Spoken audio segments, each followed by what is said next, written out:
Assalamualaikum warahmatullahi wabarakatuh. Kami dari kelompok 10 yang berasal dari kelas 2D yang beranggotakan saya Aditya Ibnu Zefaisanto. Dan saya Reza Hidayah. Saya Muhammad Arifin Ilham. Di sini kami akan menjelaskan tentang laporan UAS kami, yaitu dari mata kuliah Praktikum Organisasi dan Arsitektur Komputer dengan dosen pengampunya Pak Rizky Akbar Ramadan Eskom Mkom dan asisten dosennya Reca Marlinda dan Zahra Mawaddah. Untuk materi pertama akan dijelaskan oleh saya sendiri, yaitu Aditya Ibnu Zefaisanto. Baiklah, untuk materi yang pertama yaitu pengaruh ukuran blok untuk berbagai ukuran chats. Nah, di sini sudah ditentukan prosedur atau langkah-langkah yang diinginkan, dimulai dengan prosesor in SMP-nya berapa sampai kepada menggunakan memory trace yaitu IR. Nah, setelah itu muncul beberapa pertanyaan. Yang untuk pertanyaan pertamanya, apakah miss rate meningkat atau menurun dengan meningkatnya ukuran blok? Nah, seperti yang dapat kita lihat di sebelah, itu miss rate-nya senantiasa menurun. Cenderung menurun dikarenakan ada dua fenomena yang terjadi dalam ukuran blok tersebut. Yang pertama, nama fenomenanya itu yaitu lokalitas. Lokalitas itu terbagi atas dua, lokalitas spasial dan lokalitas temporal. Pada umumnya lokalitas ini sama, perbedaannya itu kalau lokalitas spasial saat ukuran blok diperbesar, ukuran data yang diambil dari memori utama juga lebih besar, dan demikian lebih banyak data yang disimpan dalam satu blok. Nah, karena data yang disimpan dalam satu blok itu, jadi kayak datanya itu sudah tersedia di situ. Jadi untuk mengakses data atau memanggil data tersebut tidak perlu lama-lama lagi. Sehingga itulah yang membuat miss rate-nya menjadi menurun. Kalau lokalitas temporal yaitu ukuran bloknya yang lebih besar juga meningkatkan kemungkinan terjadinya penggunaan lokalitas temporal, karena ketika sebuah blok diambil dari memori utama, kemungkinan tinggi bahwa instruksi-instruksi atau data-data yang akan diakses selanjutnya akan terletak di blok yang sama. Nah, sama dengan pengertian si lokalitas spasial tadi, karena dia terletak di tempat yang sama atau blok yang sama, jadi ketika dia dipanggil, datanya itu sudah ada cache-nya, data itu sudah tersimpan di cache, sehingga lebih cepat dan mengurangi, itu yang menyebabkan si rate miss-nya menurun.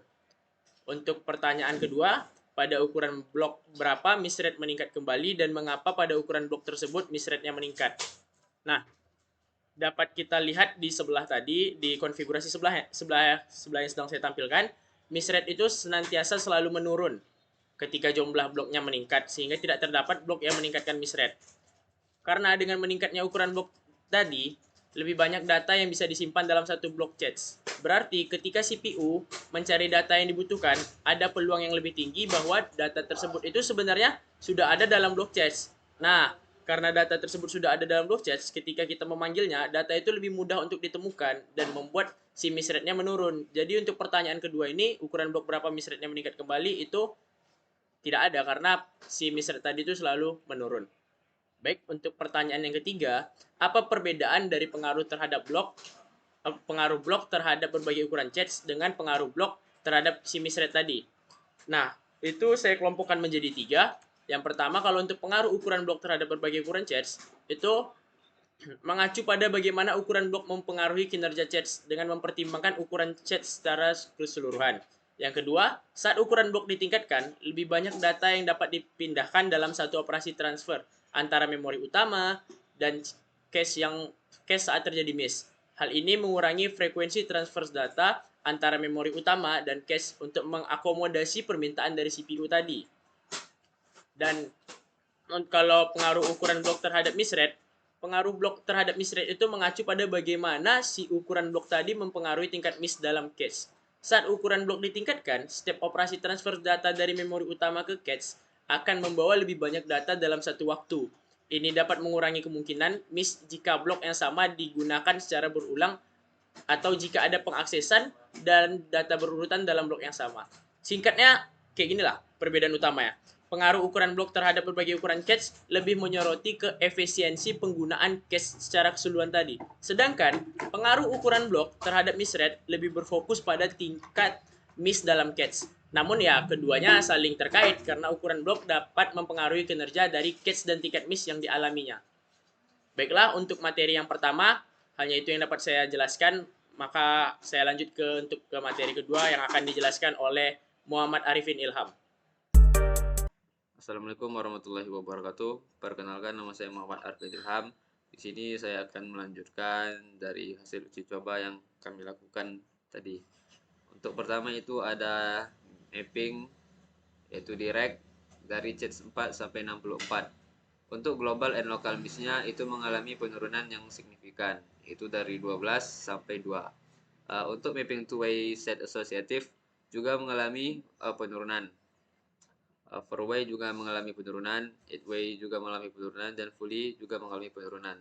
Dari hasil uji coba yang kami lakukan dan kesimpulan yang telah kami buat, kami dapat menjawab pertanyaan yang diberikan. Pertanyaan yang pertama yaitu apakah miss rate meningkat atau menurun dengan meningkatnya society? Mengapa? Jawabannya itu miss rate menurun saat society meningkat.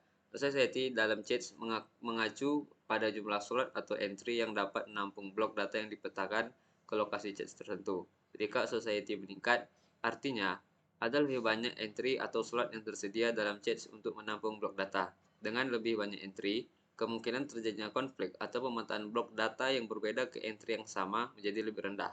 Ketika miss terjadi dan CHEDS mencari blok data yang diminta oleh CPU, CHEDS akan memeriksa setiap entry dalam set associative CHEDS atau fully associative CHEDS untuk mencari blok data yang sesuai. Semakin tinggi associativity, semakin banyak entry yang diperiksa. Ini memberikan kesempatan yang lebih besar bagi CHEDS untuk menemukan blok data yang diminta, mengurangi kemungkinan miss. Dengan demikian, dengan meningkatnya society, CHEDS memiliki kapasitas yang lebih baik untuk menyimpan blok data yang berbeda, mengurangi kemungkinan terjadinya konflik dan akibatnya miss rate cenderung menurun. Selanjutnya untuk pertanyaan nomor 2 yaitu apakah pengaruh tingkat asosiatif meningkat atau menurun dengan meningkatnya ukuran CHEDS? Mengapa? Dari hasil uji coba yang kami lakukan, kami menyimpulkan bahwa ya cenderung menurun karena tingkat asosiatif mengacu pada jumlah set yang ada dalam CHEDS dan berhubungan dengan cara CHEDS mengorganisir dan mencari data. Dengan meningkatnya ukuran CHEDS, kemungkinan terjadinya konflik berkurang karena ada lebih banyak entry atau ruang CHEDS yang tersedia. Hal ini mengurangi kemungkinan terjadinya konflik pada tingkat associative CHEDS. Karena lebih banyak blok data yang dapat disimpan dalam CHEDS dan lebih sedikit miss CHEDS yang terjadi. Namun perlu dicatat bahwa peningkatan ukuran CHEDS tidak secara linear meningkat kerja CHEDS. Setelah ukuran CHEDS mencapai batas tertentu, manfaat dari peningkatan ukuran CHEDS akan berkurang secara signifikan, karena peningkatan tersebut tidak akan memberikan peningkatan proporsional dan efisiensi CHEDS. Pertanyaan terakhir yaitu, kesimpulannya, apakah peningkatan asosiatif meningkat kinerja sistem? Jika jawabannya adalah ya, secara umum yang manakah merupakan langkah dengan lebih banyak manfaat? Dapat disimpulkan bahwa secara umum peningkatan tingkat asosiatif dapat meningkat kerja sistem, karena terutama dalam mengurangi jumlah mismatch dan memperbaiki tingkat pemukulan atau hit rate. Tingkat asosiatif CHEDS mengacu pada jumlah entry CHEDS yang dapat diisi dengan satu blok data dari memori utama. Semakin tinggi tingkat asosiatif, semakin besar kemungkinan untuk menyimpan blok data yang relevan dalam CHEDS.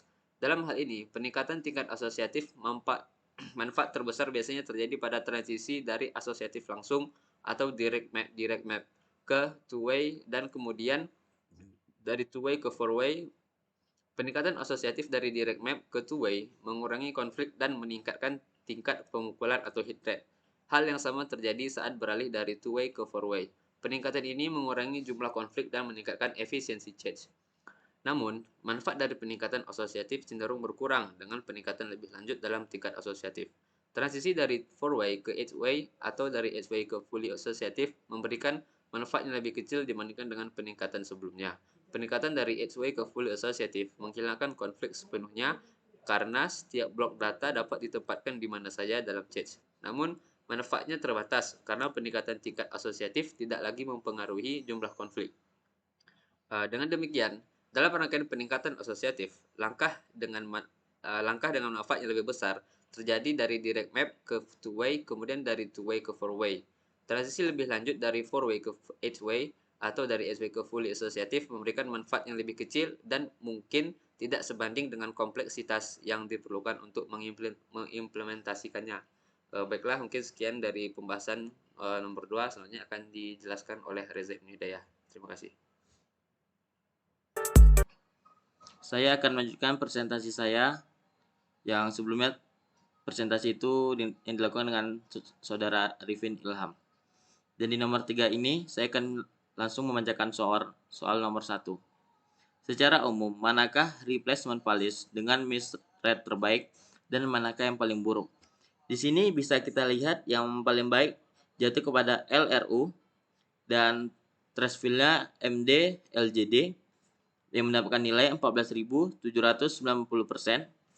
dan yang terburuk jatuh kepada yang random MDL-JD yang mendapatkan nilai 20.565%.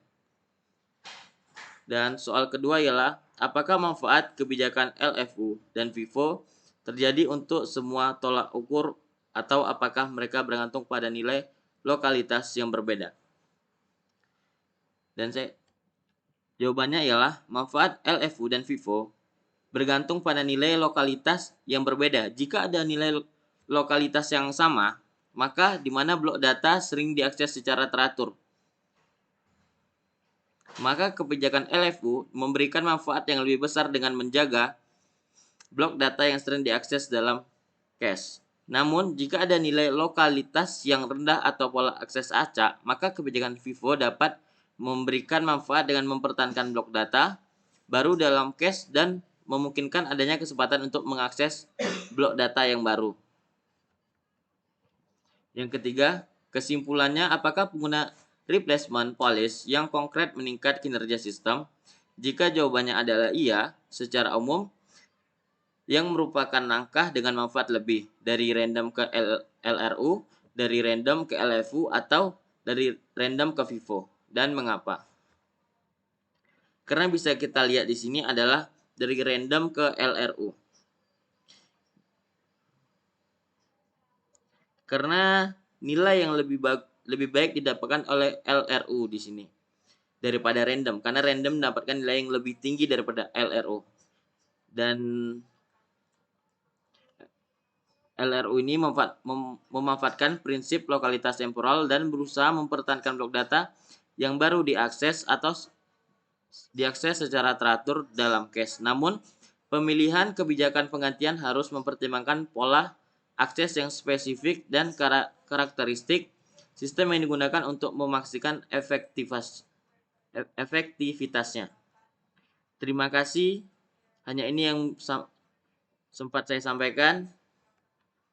Dan selanjutnya kami akan menutup presentasi ini. Wabillahi taufiq wal hidayah. Assalamualaikum warahmatullahi wabarakatuh.